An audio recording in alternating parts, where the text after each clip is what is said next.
Hi, how are you? So we are moving on to our nutrition and our diet chapter today. We have covered protein, carbohydrates, and fiber, and of course our fats, and then we've also now looked into our hydration. Okay, and we're on to sports supplements now. Please do not mix this up with drugs in sports. Okay, this is sports supplement. This is what we're allowed to take. Okay, so we have a picture of our creatine there. That is obviously legal. You're allowed to take that. Our body makes creatine. Okay, it's just a bit of a misunderstood supplement. Okay, but anyway, I'll talk about that in a minute. We have to discuss the role and challenges of using them.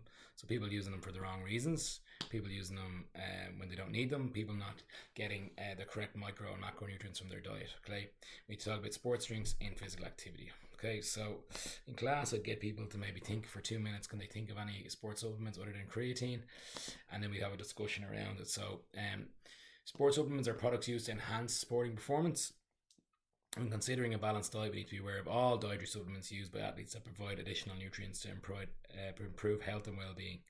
Okay, so we should try and get all of our macro and our micronutrients from our diet, but if we can't, for whatever reason, people would supplement their diet. So why would they? An inadequate diet. Okay, so I'm not having enough fruit and vegetables, for example. Meet abnormal demands of hard training. So I'm training 3 times a day. I can't get enough chicken fillets into me. I can't eat enough eggs to get the protein into me. So I have to have a protein shake.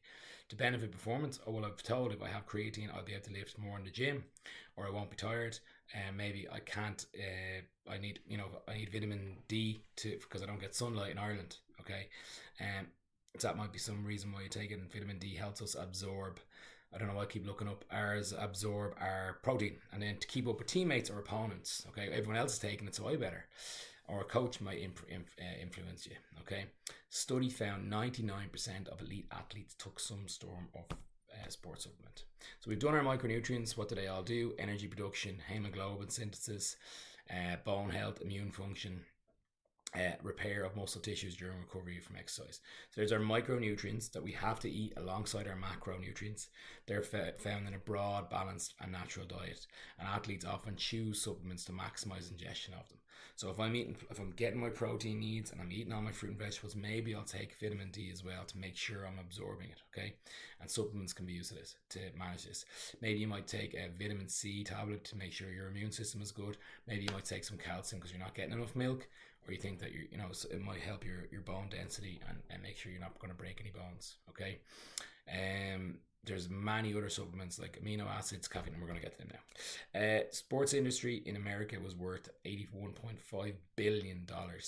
It will be worth that by the end of 2023. Okay, 50 billion in 2018. Okay, be careful. Look at what all they're claiming them supplements now. Okay, and they are legal, but rapid release shake and fat loss and new and number one advanced protein range. They're advertising. They're trying to trick us as well. These are the supplements I'm going to talk about. You don't need to know all 8 of them. You would need to know 3 or 4, I would say, because I'm just looking back on past exams and they don't ask you name 8 supplements. You may be asked to name 3 or 4, or they might name 2 and ask you to name another 2. I think you've got the freedom there to pick 4 of them and know them well. Okay, so that's what I would do if I was you. So here, so you need to know what it is the supplement, advantages and disadvantages, and what athletes might use them. So what sports? So there's common ones: BCAAs, sports drinks, creatine, protein, caffeine, nitric oxide, glutamine, and omega-3. Say you've heard of 4 or 5 of them. Omega-3s or fish oils, protein shake, creatine, we make that ourselves. Caffeine is considered a supplement if you take it in tablets. Even taking a coffee, that would help us in terms of our cognitive function, can keep us alert and so on, but it is considered a supplement. Let's have a look at them. I'm going to fly through these, right, and maybe you pause it if you want to go into one in more detail. So BCAAs are branched chain amino acids. Okay, a lot of the time they have valine, leucine, or isoleucine. Stimulates muscle growth. People have these before the gym. Preserves muscle mass, preserves it so we don't lose muscle that we've gained, and promotes fat loss. Sometimes side effects: fatigue and loss of coordination. Okay, so maybe we're not as in terms of our psychomotor control, we're not great. All activities would be suitable for that. Creatine, so a protein made in our body already. It can be also found in meat and fish. But it becomes supplemented. It supplies energy for muscular contraction. It increases the amount of phosphocreatine stored in the muscles, which improves our ATP-PC system. And we haven't done that yet. We have 3 energy systems. Creatine will help our ATP-PC system. okay? Increases muscular power, increases muscular strength, increases lean muscle mass, and decreases high intensity recovery times, okay? So they are some serious advantages. Disadvantages: muscle cramps, diarrhea, nausea, and water retention, okay? So creatine's absolutely fine, but it's for a lot of high intensity activities, but there's not enough studies done on under 18-year-olds. That's why you might have a coach, parent, teacher maybe a little bit hesitant about it. It's perfect when we're fully grown. There's no problem. Even if we take too much of it, our body excretes it, okay? But just be careful with it. People can get addicted to it and reliant on it, and we don't want that, okay? But creatine, taken the right way, can be very beneficial. Omega-3, that's our fish oils, improves recovery, lowers resting and working heart rate, side effects: stroke risk, diarrhea, insomnia, all activities. So these are important fatty acids that we get. If we don't get it from our fish, maybe we don't like fish, it's a good way of getting them. Just for yourself, make sure that they're high in EPA and DHA, okay? What are some interesting things about omega-3? Very good for our brain in terms of our concentration in school and our retention of information. And sometimes, this is a loose thing to say, can be helpful when recovering from concussion, okay? But not enough studies on that. Nitric oxide, this is produced by us in our body naturally, and it allows nutrients and oxygen to travel every part of the body effectively and efficiently. So it increases the time to exhaustion, so it won't be as tired as easily. Increased vasodilation, fancy way of saying widening of the blood vessels, and lower oxygen demand of exercise. So this is actually found in beetroot, okay, beetroot juice. And that's why a lot of people would take Beet-It, B-E-E-T, in little shots of them. And this is what it does, okay? So it increases time for exhaustion. You'd see them in professional rugby and soccer dressing rooms, Gaelic football dressing rooms. So basically, I won't get as tired and I will be able to keep going for longer, okay? Anything that has high cardiorespiratory levels, cycling, swimming, and in our sports as well. Side effects: diarrhea, nausea, heart palpitations. Caffeine, a naturally occurring stimulant. It used to be banned before 2004, would you believe? Increased alertness and concentration, reduces effects of fatigue, faster reactions. Side effects: loss of fine control, diuretics, or you're dehydrated because you pee more, sustained heart rate and blood pressure, and then maybe insomnia, muscle cramps, stomach cramps, and so on. You can get them in tablets, chewing gum, or just a coffee.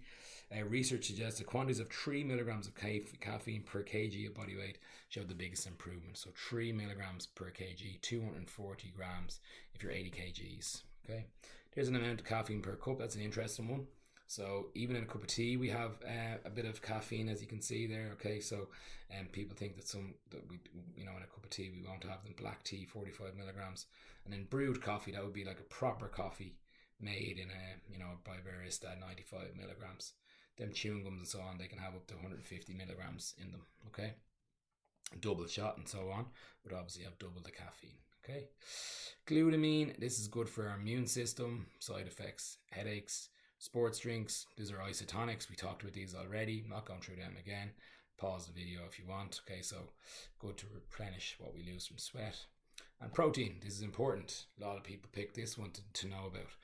So a supplement that adds extra macronutrient protein to an athlete diet can be got as powders, pre-made shakes, bars, and so on. They contain whey, soy, or casein. Rolls increase lean muscle mass. Lots of protein in the diet is good for that. And improved recovery time and quality. If you have protein directly after a training session or a match, you should find yourself being a little bit less sore the next day. Side effects: bloating, headache, increased bowel movements. And in types of training, basically every type of training activity, every type of sport. It's better to have the old chicken sandwich. It's better to have the turkey roll. But if we can't get it in, the protein is okay from a reputable source. Make sure you buy from a reputable brand. Don't be importing it on the internet and you don't know what's in it. Okay. That's a little discussion for you. We're going to talk about it now. Wider implications: supplements. Positives: can improve performance, placebo effect, increase confidence and edge, improved health. If we're really nailing our diet, some supplements can be good. Social: increased focus on health and well-being, encourages research and education, and success brings society joy and pride. And commercial: there's a growing supplement industry which employs people, which is good for jobs. Sponsorship creates more professional sporting opportunities. Negatives: risk of side effects, net negative effect on performance, sometimes can be really bad for you, costly. Social: demotivating to compare to beginner progress against supplementing elite performer. Role models abuse supplements, setting bad examples, and it's a shortcut mentality. If I take X, Y, and Z, I'll become really fast, fit, and strong. What about doing all the hard work first, maybe eating the really good stuff and having your diet in check? This is just to add, it's a supplement to your diet. And then it's unregulated, questionable sport ethics. So if one team can spend €50,000 a year on supplements and another team doesn't have that money, is that fair? Okay, we're nearly done. Make sure that we understand that it needs to be regulated. Okay, so it's unregulated, but make sure that there's research done on things that you've taken. Many products sold are banned by WADA, and people get caught by this because they take something they've imported over the internet. There's this interesting study. So the IOC found that out of 634 samples tested from 215 suppliers across 13 countries, none declared pro-hormones ingredients. Okay, you had 15 to 25% of the supplement sales that had them. So basically they were not saying, they weren't giving the true description of what was in them. Supplements will never make up for poor dietary choices. Athletes must sure they're familiar with the RADA list. Anyone competing in sports needs to know the anti-doping code. Supplements claiming to be muscle building or fat burning are more likely to be associated with health risks, and if it sounds too good to be true, it probably is. We will get into this in chapter 6, but WADA will look after all of this stuff. I'm not going to go through that now. And finally, there is a nice little guideline from Sport Ireland in terms of anti-doping and foods and guidelines. Okay, so you can have a little read of that at the end of this video. Okay, that's our sport supplement chapter. Important to understand them. I would pick 4 of them and know them, what they do, who would take them, and advantages and disadvantages. Okay, thanks, man.